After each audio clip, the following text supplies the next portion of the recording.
अस्सलाम वालेकुम to everyone. कैसे हैं सब लोग? देखिए बेटा, आज हम क्लास 10 फिजिक्स चैप्टर नंबर 14 उसका लेक्चर नंबर 3 है। तो आज हम क्या डिस्कस करेंगे? टॉपिक है जी combination of resistors. Combination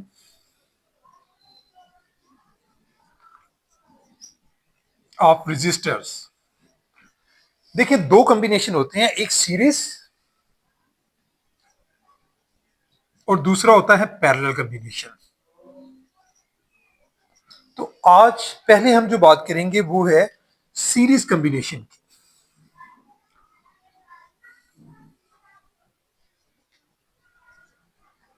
series combination में मैं आपको डायग्राम की मदद से समझाऊंगा ताकि आपको इजीली समझ आएगी। इसमें आपने रेजिस्टेंसेस को जो है वो एक सीरीज में, एक सीध में साइड बाय साइड अटैच करना होता है। सपोज ये देखें, ये हमारे पास रेजिस्टेंसेस हैं। सपोज ये देखें, ये फर्स्ट वन, सेकंड, ये थर्ड। अब तीनों को आपने किसके साथ अटैच कर देना है? बैटरी के साथ। यहां पर आपका वही पहले जैसे के मतलब स्विच, और यहां पर क्या है? पॉजिटिव टर्मिनल, और ये आपका नेगेटिव टर्मिनल। तो इस तरह से आपने इनको अटैच कर देना होता है। यानी ये रेजिस्टेंस आपकी क्या है? R1, R2 और R3। यहां से अगर हम देखें तो जो करंट है, ये करंट अगर हम देखें तो करंट का जो रूट है वो सेम होगा। यानी करंट जो मिल रही है तीनों रेजिस्टेंसेस को, वही करंट आई जो है इसे मिलेगी।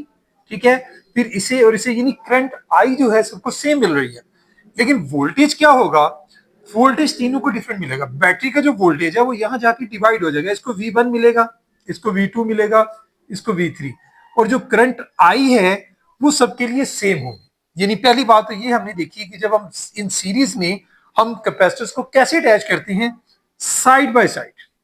यानी पहले कैपेसिटर्स की आप देख सकते हैं कि जो फर्स्ट कैपेसिटर है उसकी जो राइट साइड है उसको अटैच किया गया है नेक्स्ट कैपेसिटर की लेफ्ट साइड के साथ। फिर अगले कैपेसिटर की, ये जो सेकंड कैपेसिटर है, इसकी राइट साइड को नेक्स्ट कैपेसिटर की लेफ्ट साइड के साथ, एंड सो ऑन। फिर उसको नेक्स्ट जो है वो बैटरी के साथ अटैच कर दिया जाता है। यानी ये वे होता है सीरीज में अटैच करने का। यहां पर अगर हम देखें तो करंट आई जो है, बैटरी का जो टोटल करंट है वही मिल रहा है आपके इसको, मतलब I1 की शक्ल में। उतना ही करंट मिलेगा रेजिस्टेंस R1 को I1 की शक्ल में, R2 को I2 और I3। यानी करंट I जो है वो I1, I2, I3 जो तीनों को करंट प्रोवाइड हो रहा है वो सेम होगा। लेकिन वोल्टेज अगर आप देखते हैं तो वोल्टेज क्या है? वोल्टेज जो है वो V, बैटरी के टोटल वोल्टेज V है, तो वो इक्वल किसकी होगा? वो आगे डिस्ट्रीब्यूट हो जाता है V1 plus V2 plus V3। यानी पहली रेजिस्टेंस R1 को V1, R2 को V2 और R3 को V3 मिलेगा। तो यहां से हम लोग बाय ओहम्स लॉ अगर हम देखें, जो ओहम लॉ है हमारा, उसके मुताबिक V किसके इक्वल होता है? V is equal to I R के होता है। तो यहां पर V1 किसके इक्वल होगा? वो होगा I1 R1 के। लेकिन चूंकि हमने बोला कि I is equal to I1, I2, I3, तो हम I1 की जगह पर डायरेक्ट I ही पुट कर सकते हैं। I R1, ये क्या होगा? I R2, और ये क्या होगा? I R3। ठीक है, ये हमारे पास होगा V इसके इक्वल होगा। लेकिन हमें ये भी बताया कि अगर रेजिस्टेंसेस जो है हमारे पास एक से ज्यादा होती हैं, मतलब R1, R2, R3, तो हम उसको क्या कह सकते हैं कि भाई यहां से मैं अगर I कॉमन ले लेता हूं सपोज, तो R1 plus R2 plus R3, तो इसको हम किसी एक रेजिस्टेंस RE के इक्वल रख सकते हैं। यानी आपकी जो R1 plus R2 plus R3, हम कह सकते हैं ये किसके इक्वल है? RE की। तो यहाँ जो V है आपका फिर किसके इक्वल हो जाएगा? यानी इसको अगर मैं इक्वेशन का नाम दे दूं, कोई भी दे दूं, 1 दे दूं, 2 दे दूं, कुछ भी दे दूं, इसको मैं अगर V किसके इक्वल होता है? V is equal to RE के, sorry, V is equal to IRE के इक्वल होगा अगर रेजिस्टेंस जो है हमारे पास RE होंगी, ज्यादा होंगी। तो फिर हम मैं इसकी जगह पर, यानी V की जगह पर क्या पुट कर सकता हूं? यहां पर IRE। यानी इसको अगर मैं पुट करूं in equation 1, put in equation 1, तो मेरे पास ये क्या बन जाएगा? IRE is equal to I into R1 plus R2 plus R3। ये जो I है वो I के साथ कैंसिल हो जाता है, तो हमारे पास RE किसके इक्वल आ गया, जो मैं भी आपको समझा रहा था, R1 plus R2 plus R3 के। मजीद अगर हम चलते हैं इसके आगे तो देखिए जी, यही जो रेजिस्टेंसेज हैं, अगर ये रेजिस्टेंस हमारे पास जो है वो अप टू Rn है, यानी R1, R2, आगे देखें R2, फिर R3 and up to Rn तक हो, तो फिर हम क्या लिख सकते हैं कि भाई यही हमारी जो रेजिस्टेंस Re है, मतलब उसको हम कह सकते हैं कि हमारी Re जो है वो फिर क्या होगी, Re हमारे पास जो है वो इक्वल हो जाएगी R1 plus R2 plus R3 और अप टू Rn। ठीक है, और यहां एक और बात यह है कि रेजिस्टेंस जो होगी Re, जो आपकी इक्विवेलेंट रेजिस्टेंस जिसको हम बोलते हैं, वो किसी भी सिंगल इंडिविजुअल रेजिस्टेंस से हमेशा ज्यादा होगी। रीजन, उसकी रीजन ये है कि Re मैंने जैसे बोला R1 से भी ग्रेटर होगी, R2 से भी ग्रेटर। क्यों?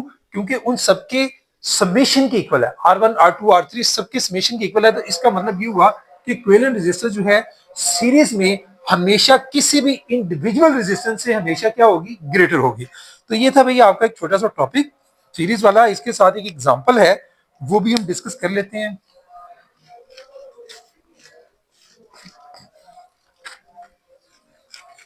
जी, एग्जाम्पल है हमारे पास एग्जाम्पल 14.4, एग्जाम्पल नंबर 14.4। उसमें देखिए सबसे पहले हम डेटा बना लेते हैं, हमें क्या क्या चीजें गिवन है। If two resistors of 6 kilo ohm and 4 kilo ohm, मतलब दो रेजिस्टेंस हमें दी गई हैं R1, यानी कोई भी नाम रख सकते हैं, फर्स्ट रेजिस्टेंस, सेकंड रेजिस्टेंस। ठीक है, आप लिख सकते हैं फर्स्ट रेजिस्टेंस मीन के R1 कितनी है जी, 6 किलो ओहम, और सेकेंड रेजिस्टेंस मतलब R2 वो कितनी है, 4 किलो ओहम। ये ओहम का साइन आपने लगाना इस तरह से। अब देखिए आगे क्या है, सीरीज, हाँ इन सीरीज उनको कनेक्ट किया गया है अक्रॉस अ 10 वोल्ट बैटरी, यानी वोल्टेज हमें गिवन है, वोल्टेज मीन V हमें गिवन है कितना, 10 volt. Then find the following quantities, आपने फाइंड आउट क्या क्या करना है। ए में इक्विवेलेंट रेजिस्टेंस फाइंड आउट करनी है, इक्विवेलेंट रेजिस्टेंस, इक्विवेलेंट रेजिस्टेंस मतलब कि आपने आर ई फाइंड आउट करना है। ठीक है, सेकंड आपने current flowing through each of the resistance. अब ईच ऑफ द रेजिस्टेंस में जो करंट फ्लो कर रही है वो आपने फाइंड आउट करनी है, यानी आपने I1 फाइंड आउट करना है, I2 फाइंड आउट करना है और I3 फाइंड आउट करना है।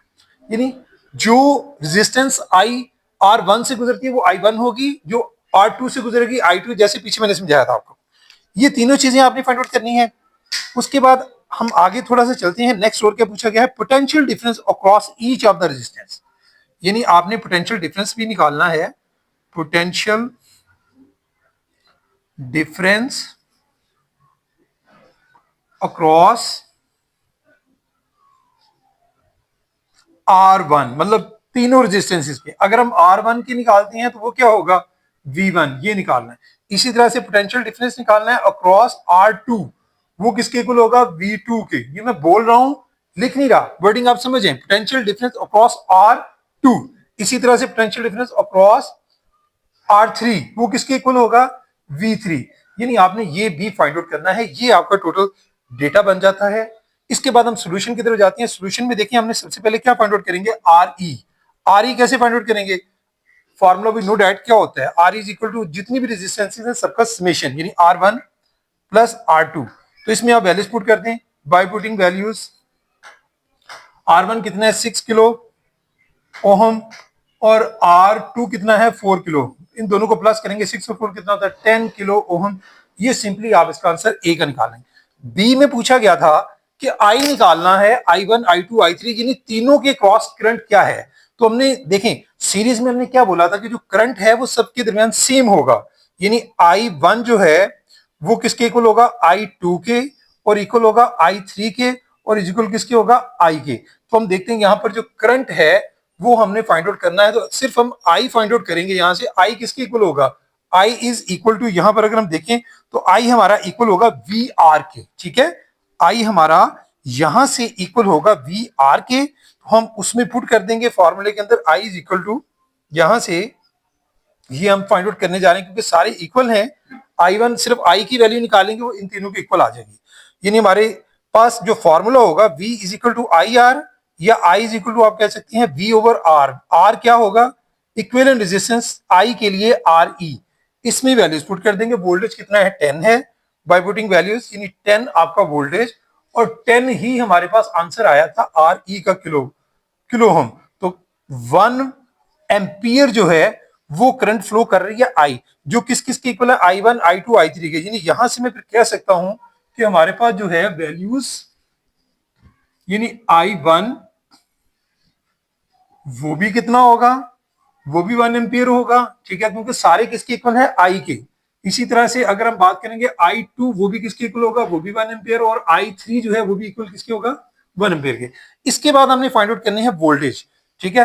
वोल्टेज फाइंड आउट करने के लिए आपने आना है कि भाई आपने V1 निकालना है। V1 निकालने के लिए क्या फॉर्मूला लगाएंगे, V1 is equal to IR1, यानी I तो सेम होगा, I1 जो है I1 R1 लिख सकते हैं, लेकिन I1 ही I के इक्वल है, मतलब सबकी वैल्यू सेम है, तो हम लिख सकते हैं I R1। इसमें वैल्यूज पुट करेंगे, ठीक है, वैल्यूज पुट करेंगे, I की वैल्यू कितनी है, 1 है, ठीक है। इसी तरह से हमने देखना है कि जो वैल्यूज हमारे पास हैं उन्हीं को हम पुट करते चले जाएंगे। दूसरा R1 रेजिस्टेंस जो है वो हमारे पास कितनी है, R1 रेजिस्टेंस हमारे पास थी कि भाई 10, अभी हमने देखा था कि वो 4 और 6 मैंने रेज कर दी है, एक 6 थी और एक 4 थी, ठीक है। 6 को मल्टीप्लाई करेंगे आप इसके साथ तो आंसर क्या आ जाएगा हमारे पास, 6 वोल्ट, ठीक है। सिंपली आंसर हमारे पास 6 वोल्ट आ जाएगा। दूसरा हमारे पास है V2। V2 कैसे निकालेंगे, IR2। अब IR2 इसमें भी वैल्यू पुट करेंगे, 1 I की वैल्यू और R2 की वैल्यू कितनी है, 4 किलो ओहम, यानी 4, 1 मल्टीप्लाई 4 यानी 4 वोल्ट। ये भाई सिंपली आप इसको, मैंने आपको दोनों तरह से बात समझाई हुई है, चाहे तो आप साथ यूनिट अटैच करके सॉल्व करें तब भी ठीक होता है, चाहे यूनिट को यहां पर लिखते हुए अटैच ना भी करें, लेकिन इन द एंड आंसर के साथ यूनिट आपने एग्जैक्टली लिखना होता है। ये भाई आपका एक छोटी सी एग्जांपल थी जो हमने साथ इसके सॉल्व कर ली। इसके बाद नेक्स्ट टॉपिक है पैरेलल कॉम्बिनेशन का।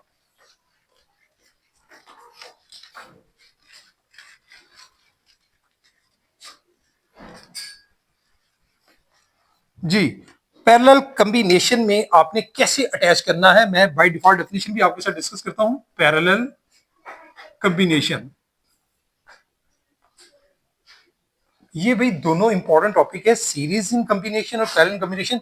इन दोनों में से most of the time board के पेपर्स में क्वेश्चन पूछा जाता है, कभी कभी ये सारा आर्टिकल पूछा जाता है और कभी कभी इनकी एग्जांपल या न्यूमेरिकल।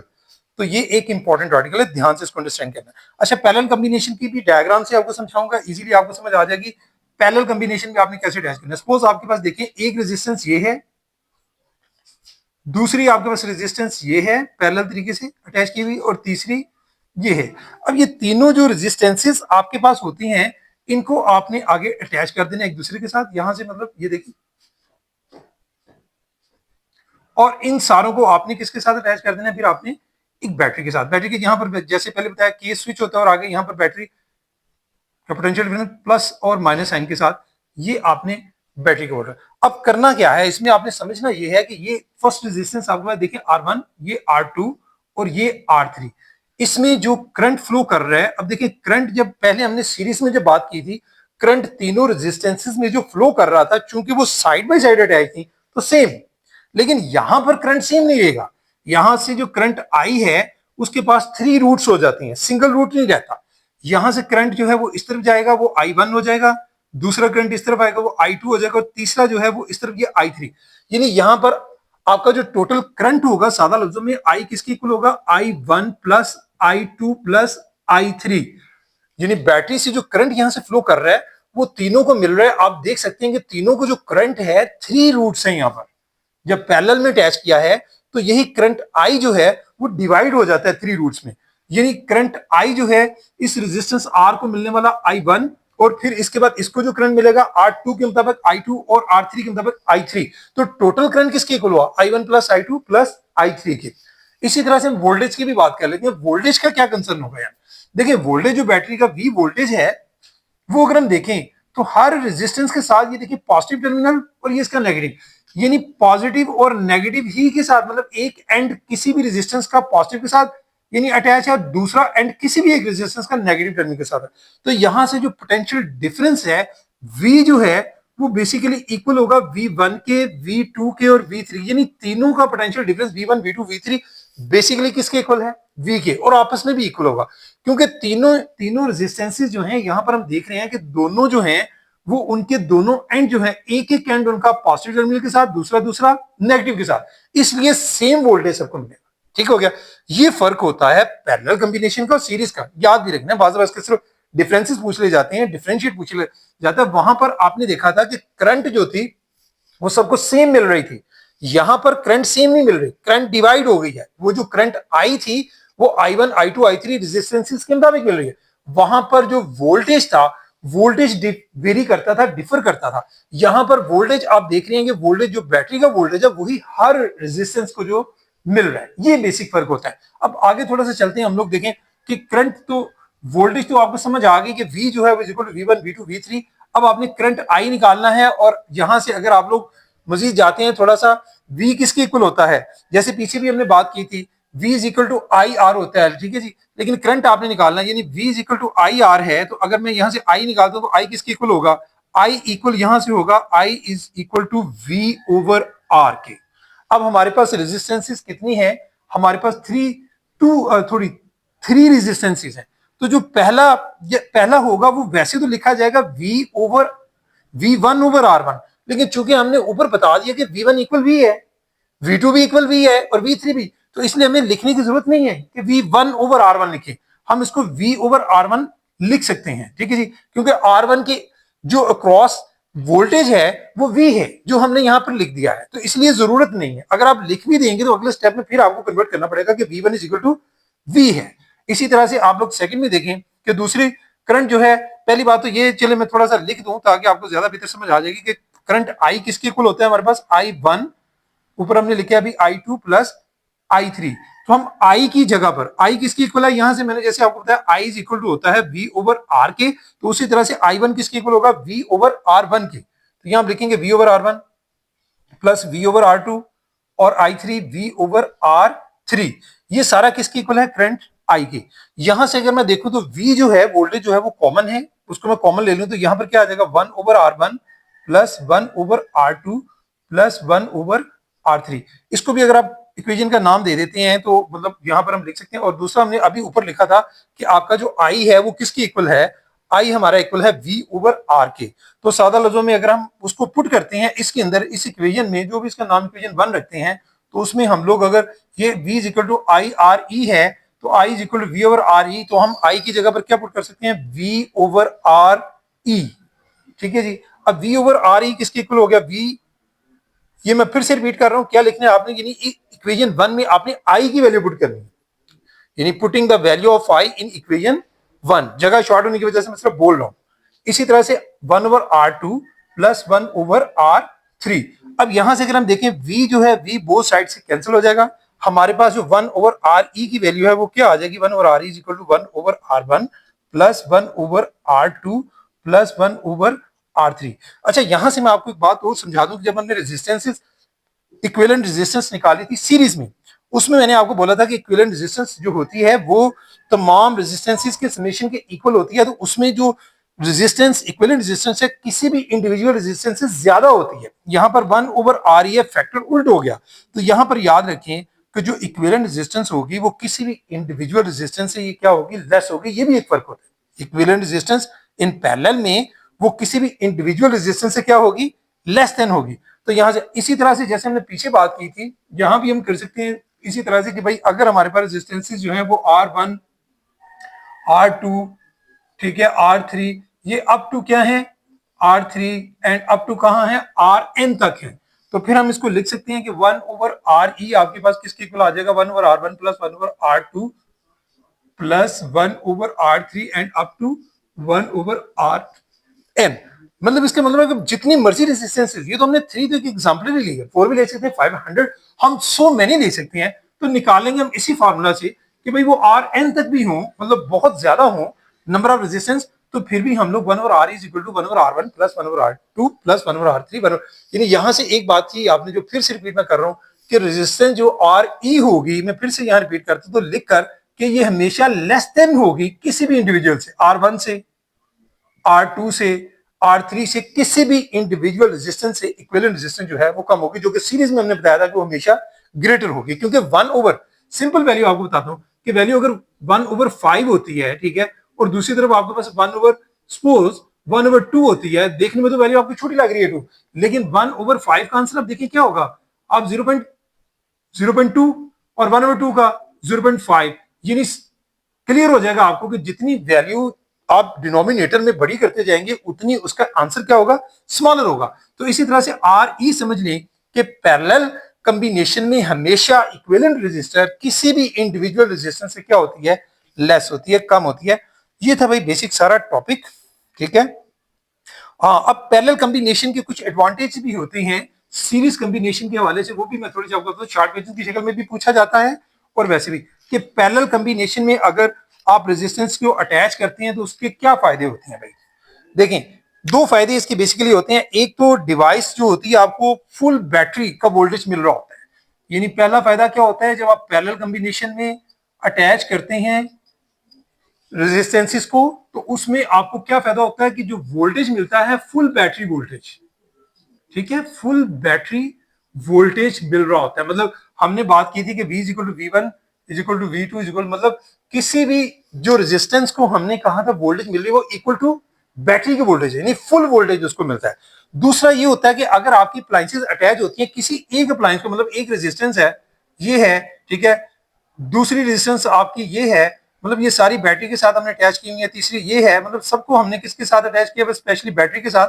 तो भाई उसमें से कोई रेजिस्टेंस जो है वो दूसरी रेजिस्टेंस पर डिपेंडेंट नहीं है, इंडिपेंडेंट है। सपोज यहां पर जो रेजिस्टेंस है हम इसका बटन ऑफ कर देते हैं, इसका इसका कनेक्शन खत्म कर देते हैं, तो ये रेजिस्टेंस और ये रेजिस्टेंस ये ऑन रहेंगी, ये ऑफ हो भी जाए, मतलब ये ऑफ है तो इसके ऑफ होने से इन पर कोई फर्क पड़ने वाला नहीं है, ठीक है।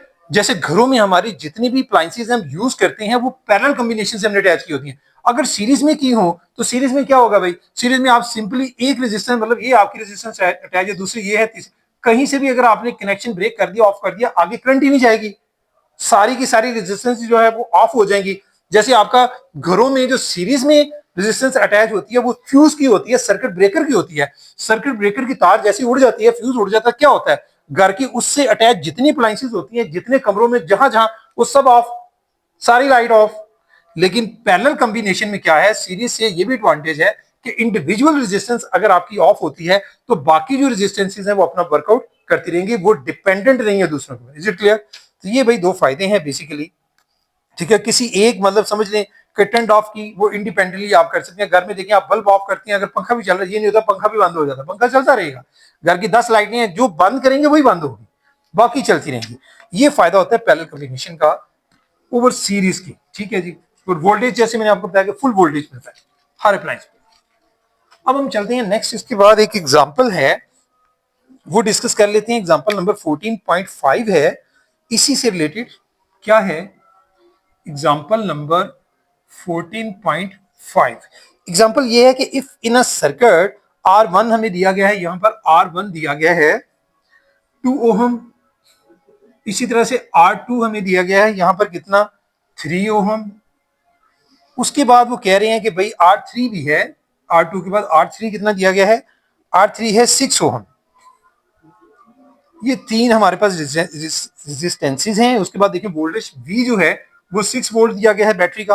वो कह रहे हैं फाइंड द फॉलोइंग क्वांटिटी। आपने फाइंड आउट क्या क्या करना है, ए में आपने इक्विवेलेंट यानी RE फाइंड आउट करना है, बी में वो कह रहे हैं आप फाइंड आउट करें भाई current passing through each resistance, current passing through each resistance, मतलब आपने I1 फाइंड आउट करना है, I2 फाइंड आउट करना है,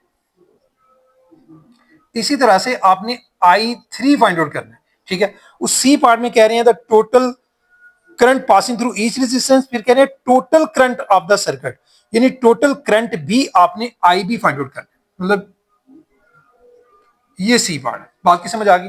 यानी हमारे पास जो है यहाँ पर एक तो आपने R1 R2 R3 गिवन है, वोल्टेज V भी हमारे पास में ना, RE फाइंड आउट करना है सबसे पहले। तो RE कैसे फाइंड आउट करेंगे, मैं जरा इस साइड पे करता हूँ ताकि आपको आसानी से चीजें सामने होंगी, समझ आती जाएगी। RE निकालने के लिए पैरेलल कॉम्बिनेशन में फॉर्मूला क्या है, 1/RE, यानी ये किसके लिए हम जा रहे हैं, फॉर RE के लिए 1/R1 plus 1/R2 plus 1/R3, ये फॉर्मूला है पैरेलल कॉम्बिनेशन। तो 1/RE लिखेंगे, दोबारा 1/R1 कितना है 2, 3, ये कितना है 6। इन तीनों को आप जो है क्या लेंगे, इनका एलसीएम लेंगे। 1/RE देखिए 1 2 3 6 का एलसीएम क्या होगा, यकीनन 2 3 6 का 6 एलसीएम होगा, 2 3 6 6। अब 2 3 6 3, 3 2 6 क्या आएगा 2, 6 1 6 1। अगर आपको मैथ्स आता है तो आप इजीली कर सकते हैं। अगर आपको इस तरह से समझ ना आए तो आप कैलकुलेटर से भी कर सकते हैं। 1/2 को प्लस करें 1/3 प्लस 1/6, तीनों को फ्रैक्शन को इकट्ठा प्लस भी कर सकते हैं। वहां पर भी वही आंसर आएगा सॉल्व करने के बाद, यहां पर भी वही आएगा जैसे आपको इजी लगे। तो ये मेरे पास आता है 3 2 6 और 1 6 6/6 1 ओवर आर ई 6/6 यानी 1, यानी 1 over R is equal to 1/1। यानी सादा लफ्जों में अगर क्रॉस मल्टीप्लाई करते हो आर ई की वैल्यू क्या आ रही है 1, यानी R E is equal to 1 ohm. ये हमारे पास आर ई की वैल्यू आती है आफ्टर क्रॉस। यहां से आप ये भी देख सकते हैं कि देखें मैंने आपको बोली थी ये बात जब आपको समझा रहा था आर्टिकल कि जो इक्विवेलेंट रेजिस्टेंस होती है वो किसी भी इंडिविजुअल से कम होती है। देखें आर ई 1 है, R1 2 है, R2 3 है, R3 6 है, किसी भी एक से आर ई इक्विवेलेंट जो रेजिस्टेंस हमने निकाली है वो क्या है, कम है। ठीक है, वो भी बात हमारी क्लियर हो गई। उसके बाद आ जाए हम लोगों ने I1 I2 I3 निकालना है। अब I1 निकालने के लिए आपको चाहिए वोल्टेज। ठीक है, वोल्टेज बैटरी का आपको पता है कि इसमें तमाम जो वोल्टेज होता है जो मिल रहा होता है तीनों को सेम मिलता है। V1 V2 V3 सब इक्वल होते हैं। लिखना है यानी V किसकी इक्वल है, V1 V2 V3। अब आप आ जाएंगे, आपने निकालना है I1 सबसे पहले। जब आप I1 निकालेंगे तो I1 का फॉर्मूला क्या होता है, V ओवर R। तो चूंकि आप I1 निकालें तो R1, V मैंने लिखा है V1 ओवर R1 भी लिख सकते थे, लेकिन V क्यों लिखा है, क्योंकि सबका मैंने ऊपर बता दिया कि सेम है।